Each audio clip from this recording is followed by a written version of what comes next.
चोर की दाढ़ी में तिनका। अकबर बीरबल की कहानियां भाग एक बार की बात है। बादशाह अकबर की हीरे की अंगूठी गुम हो गई। उन्होंने उसे काफी तलाशा, लेकिन वह नहीं मिली। उन्होंने इस बात का जिक्र बीरबल से किया तो बीरबल ने पूछा, हुजूर, क्या आपको याद है कि आपने वह अंगूठी कहाँ उतारी थी? कुछ देर सोचने के बाद अकबर ने जवाब दिया, नहाने जाने के पहले मैंने वह अंगूठी उतारकर पलंग के पास रखे संदूक में रख दी थी। नहाकर आने के बाद मैंने देखा कि अंगूठी गायब है। बीरबल बोले, हुजूर, तब तो हमें संदूक सहित इस पूरे कमरे की अच्छी तरह तलाशी लेनी चाहिए। अंगूठी यहीं कहीं होगी। लेकिन वह यहाँ नहीं है। मैंने सेवकों से कहकर संदूक तो क्या, कमरे के हर कोने को तलाशा, पर अंगूठी कहीं नहीं मिली। तब तो आपकी अंगूठी गुमी नहीं है हुजूर, चोरी हुई है, और चोर आपके सेवकों में से ही कोई एक है। आप इस कमरे की साफ सफाई करने वाले सेवकों को बुलवाइए। अकबर ने सभी साफ सफाई करने वाले सेवकों को बुलवा लिया। वे कुल 6 लोग थे। बीरबल ने उनसे अंगूठी के बारे में पूछा तो सबने अनभिज्ञता जाहिर की। तब बीरबल बोले, लगता है कि अंगूठी चोरी हो गई है। बादशाह सलामत ने अंगूठी संदूक में रखी थी, इसलिए अब संदूक ही बताएगा कि चोर कौन है। यह कहकर बीरबल संदूक के पास गए और कान लगाकर कुछ सुनने की कोशिश करने लगे। फिर सेवकों को संबोधित कर बोले, संदूक ने मुझे सब कुछ बता दिया। अब चोर का बचना नामुमकिन है। जो चोर है उसकी दाढ़ी में तिनका है। ये सुनना था कि 6 सेवकों में से एक ने नजरें बचाते हुए अपनी दाढ़ी पर हाथ फिराया। बीरबल की नजर ने उसे ऐसा करते देख लिया। उन्होंने फौरन उस सेवक को गिरफ्तार करने का आदेश दे दिया। कड़ाई से पूछताछ करने पर उस सेवक ने सच उगलकर अपना दोष स्वीकार कर लिया। बादशाह को बीरबल की अक्लमंदी से अपनी अंगूठी वापस मिल गई। कहानी से सीख। दोषी व्यक्ति घबराहट के कारण स्वयं अपने हाव भाव से दोष प्रकट कर देता है और अंततः पकड़ा जाता है। सदाचार का सादा जीवन श्रेष्ठ है। किसी भी प्रकार के लोभ के कारण गलत कार्यों में न पड़े। ऐसी ही अन्य कहानियों को सुनने के लिए सब्सक्राइब करें यूट्यूब चैनल बुद्धि से भरा घड़ा। अकबर बीरबल की कहानियां भाग 2।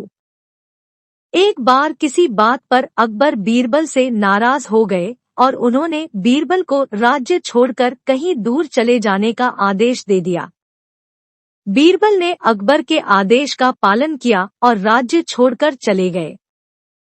कुछ समय बीतने के बाद अकबर को बीरबल की याद आने लगी।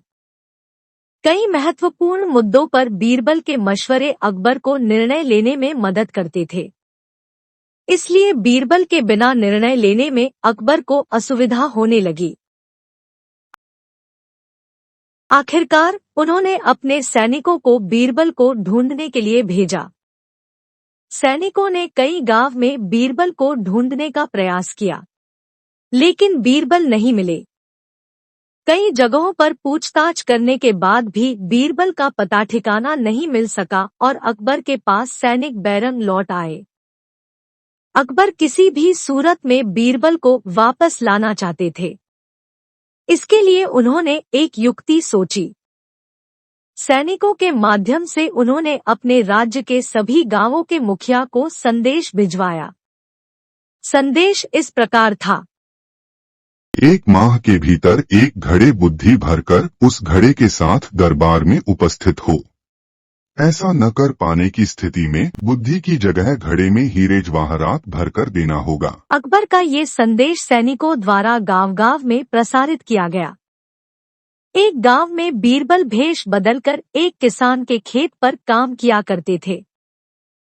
जब उस गांव के मुखिया को अकबर का ये संदेश मिला तो वो चिंतित हो उठा। उसने गांव के लोगों की सभा बुलाई। बीरबल भी उस सभा में उपस्थित हुए।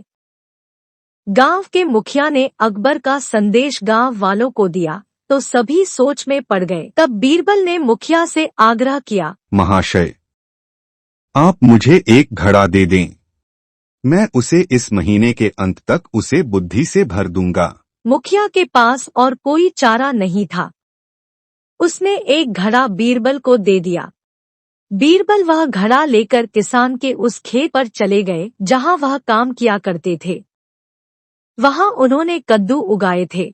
उनमें से ही एक छोटे से कद्दू को उठाकर उन्होंने घड़े में डाल दिया। कद्दू अब भी अपनी बेल से लगा हुआ था। बीरबल उस कद्दू को नियमित रूप से खाद पानी देने लगे और उसकी अच्छी तरह से देखभाल करने लगे, जिससे धीरे धीरे कद्दू बढ़ने लगा।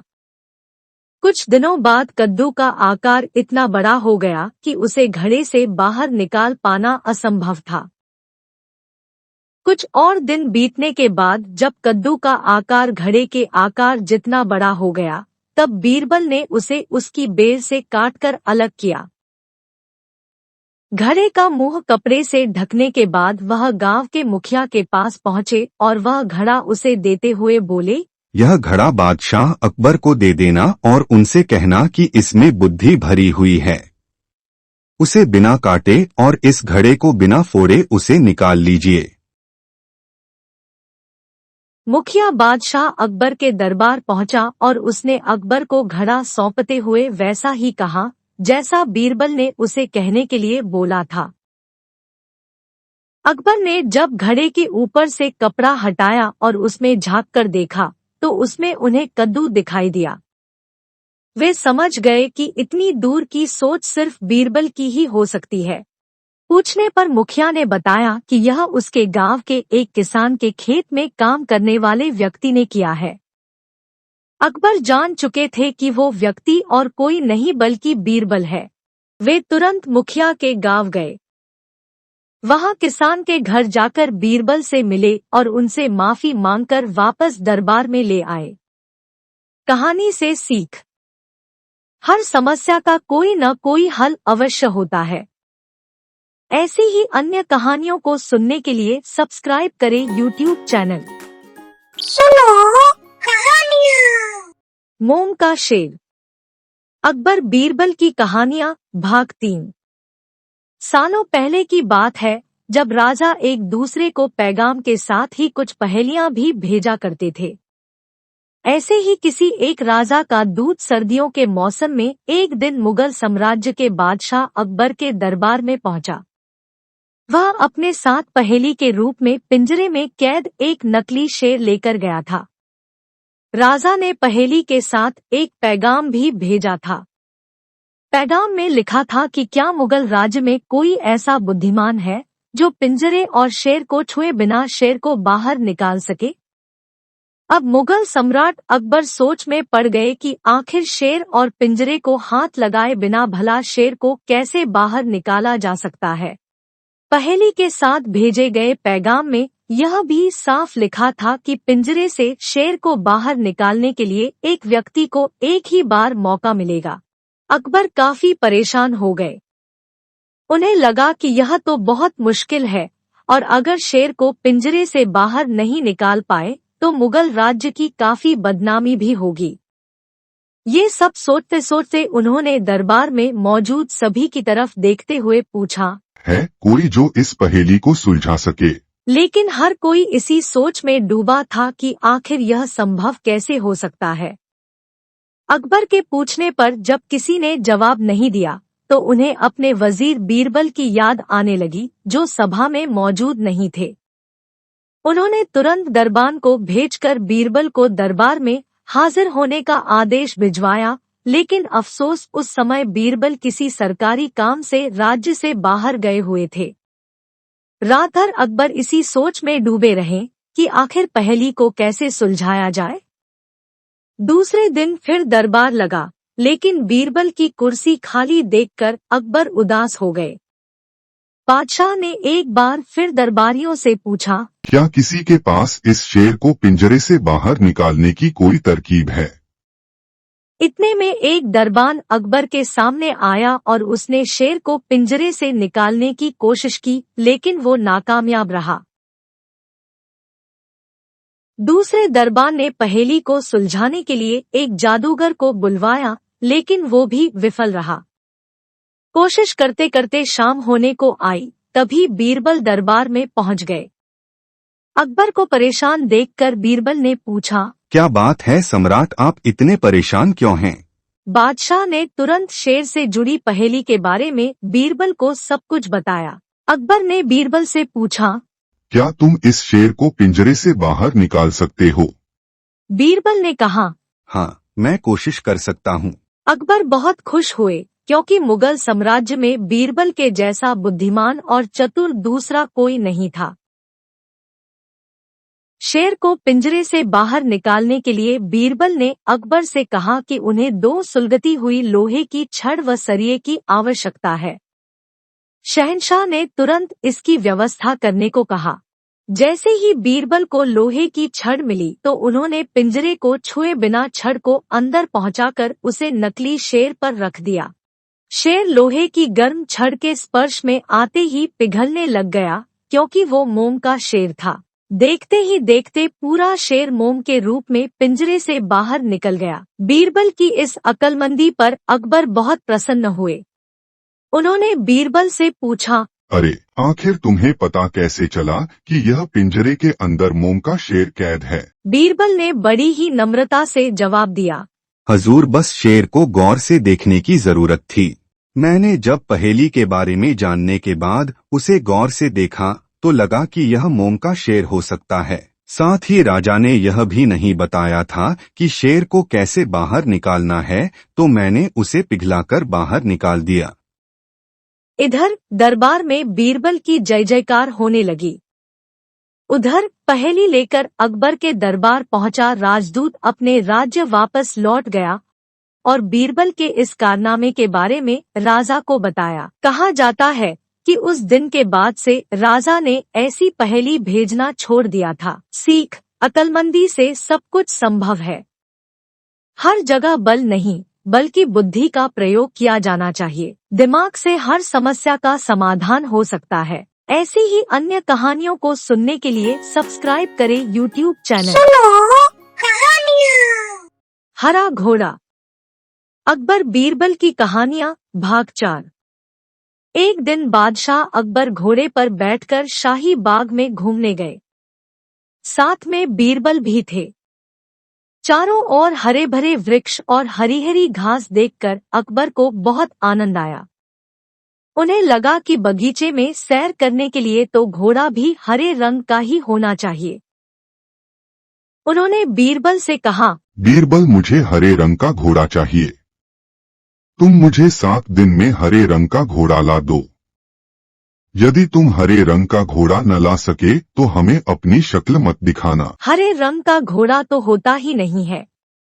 अकबर और बीरबल दोनों को यह मालूम था, लेकिन अकबर को तो बीरबल की परीक्षा लेनी थी। दरअसल इस प्रकार के अटपटे सवाल करके वे चाहते थे कि बीरबल अपनी हार स्वीकार कर ले और कहें कि जहांपनाह मैं हार गया। मगर बीरबल भी अपने जैसे एक ही थे। बीरबल अकबर के हर सवाल का ऐसा सटीक उत्तर देते थे कि बादशाह अकबर को ही मात खानी पड़ती थी। बीरबल हरे रंग के घोड़े की खोज के बहाने 7 दिन तक इधर उधर घूमते रहे। 8वें दिन वे दरबार में हाजिर हुए और बादशाह से बोले, जहांपना, मुझे हरे रंग का घोड़ा मिल गया है। बादशाह को आश्चर्य हुआ। उन्होंने कहा, जल्दी बताओ, कहाँ है हरा घोड़ा? बीरबल ने कहा, जहांपना, घोड़ा तो आपको मिल जाएगा। मैंने बड़ी मुश्किल से उसे खोजा है, मगर उसके मालिक ने 2 शर्त रखी हैं। बादशाह ने कहा, क्या शर्तें हैं? पहली शर्त तो यह है कि घोड़ा लेने के लिए आपको स्वयं जाना होगा। यह तो बड़ी आसान शर्त है। दूसरी शर्त क्या है? घोड़ा खास रंग का है, इसलिए उसे लाने का दिन भी खास ही होगा। उसका मालिक कहता है कि सप्ताह के 7 दिनों के अलावा किसी भी दिन आकर उसे ले जाओ। अकबर बीरबल का मुंह देखते रह गए। बीरबल ने हंसते हुए कहा, जहांपना, हरे रंग का घोड़ा लाना हो तो उसकी शर्तें भी माननी ही पड़ेगी। अकबर खिलखिलाकर हंस पड़े। बीरबल की चतुराई से वह खुश हुए। समझ गए कि बीरबल को मूर्ख बनाना सरल नहीं है। ऐसी ही अन्य कहानियों को सुनने के लिए सब्सक्राइब करें यूट्यूब चैनल सुनो कहानियाँ। धोखेबाज काजी। अकबर बीरबल की कहानियाँ भाग 5। एक बार की बात है, मुगल दरबार में बादशाह अकबर अपने दरबारियों के साथ किसी मुद्दे पर चर्चा कर रहे थे। उसी समय वहां एक किसान अपनी फरियाद लेकर आया और बोला, महाराज न्याय करो, मुझे इंसाफ चाहिए। यह सुनकर बादशाह अकबर बोले कि क्या हुआ? किसान बोला, महाराज मैं एक गरीब किसान हूँ। कुछ समय पहले मेरी पत्नी का निधन हो गया और अब मैं अकेला रहता हूँ। मेरा मन किसी भी काम में नहीं लगता है, इसलिए एक दिन मैं काजी साहब के पास गया। उन्होंने मन की शांति के लिए मुझे यहाँ से काफी दूर स्थित एक दरगाह में जाने के लिए कहा। उनकी बात से प्रभावित होकर मैं दरगाह जाने के लिए तैयार हो गया, लेकिन साथ ही मुझे इतने वर्षों तक मेहनत करके कमाए सोने के सिक्कों के चोरी होने की चिंता सताने लगी। जब मैंने यह बात काजी साहब को बताई तो उन्होंने कहा कि वह सोने के सिक्कों की सुरक्षा करेंगे और उसके वापस आने पर लौटा देंगे। इस पर मैंने सभी सिक्के एक थैली में डालकर उन्हें दे दिए। एहतियात के तौर पर काजी साहब ने मुझे थैली पर मुहर लगाने को कहा। बादशाह अकबर बोले, अच्छा तो फिर क्या हुआ? किसान ने कहा, महाराज मैंने मुहर लगाकर थैली उन्हें दे दी और दरगाह के दर्शन करने यात्रा पर चला गया। फिर जब कुछ दिनों बाद वापस आया तो काजी साहब ने थैली वापस दे दी। मैं थैली लेकर घर लौटा और जब उसे खोला तो उसमें सोने के सिक्कों की जगह पत्थर थे। मैंने इस बारे में काजी साहब से पूछा तो उन्होंने गुस्से में कहा कि तुम मुझ पर चोरी का इल्जाम लगाते हो। इतना कहकर उन्होंने अपने नौकरों को बुलाया और मुझे मार मार कर वहां से भगा दिया। किसान ने रोते हुए कहा, महाराज मेरे पास जमा पूंजी के नाम पर बस वही सोने के सिक्के थे, मेरे साथ न्याय करें महाराज। किसान की बात सुनकर बादशाह अकबर ने बीरबल को मामला सुलझाने के लिए कहा। बीरबल ने किसान के हाथों से थैली लेकर उसे अंदर से देखा और महाराज से थोड़ा सा समय मांगा। शहंशाह अकबर ने बीरबल को 2 दिन का समय दिया। घर जाकर बीरबल ने एक फटा हुआ कुर्ता अपने नौकर को दिया और कहा, इसे अच्छे से रफू करवा कर लाओ। नौकर कुर्ता लेकर चला गया और कुछ देर बाद उसे रफू करवा कर वापस आ गया। बीरबल कुर्ते देखकर खुश हो गए। कुर्ता इस प्रकार से रफू किया गया था कि मानो फटा ही न हो। यह देखकर बीरबल ने नौकर से उस दर्जी को बुलाकर लाने को कहा। नौकर कुछ ही देर में दर्जी को लेकर आ गया। बीरबल ने उससे कुछ पूछा और वापस भेज दिया। अगले दिन बीरबल दरबार पहुंचे और सैनिक से काजी व किसान दोनों को दरबार में लेकर आने का आदेश दिया। कुछ ही देर में सैनिक काजी व किसान को साथ ले आया। इसके बाद बीरबल ने सैनिक से दर्जी को भी बुलाने के लिए कहा। यह सुनते ही काजी के होश उड़ गए। दर्जी के आते ही बीरबल ने उससे पूछा, क्या काजी साहब ने तुम्हें कुछ सिलने के लिए दिया था? तब दर्जी ने कहा, कुछ महीने पहले मैंने इनकी सिक्कों वाली थैली को सिया था। इसके बाद जब बीरबल ने जोर देकर काजी से पूछा तो उसने डर के मारे सब कुछ सच सच बता दिया। काजी ने कहा, महाराज मैं एक साथ इतने सारे सोने के सिक्के देखकर लालची हो गया था, इसलिए मैंने उन्हें दर्जी की मदद से सिक्के निकलवाकर उनकी जगह पत्थर रख दिए और उसे बिल्कुल पहले की तरह ही सिलवा दिया। मुझे माफ कर दीजिए। बादशाह अकबर ने काजी को आदेश दिया कि वह किसान को उसके सोने के सिक्के लौटाए और साथ ही काजी को 1 वर्ष कारावास की सजा सुनाई। इसके बाद एक बार फिर सभी ने बीरबल की बुद्धि की खूब प्रशंसा की। सीख, कभी लालच नहीं करना चाहिए और न ही किसी के साथ धोखा करना चाहिए। गलत काम के बदले एक न एक दिन सजा जरूर भुगतनी पड़ती है। ऐसी ही अन्य कहानियों को सुनने के लिए सब्सक्राइब करें यूट्यूब चैनल सुनो कहानियाँ।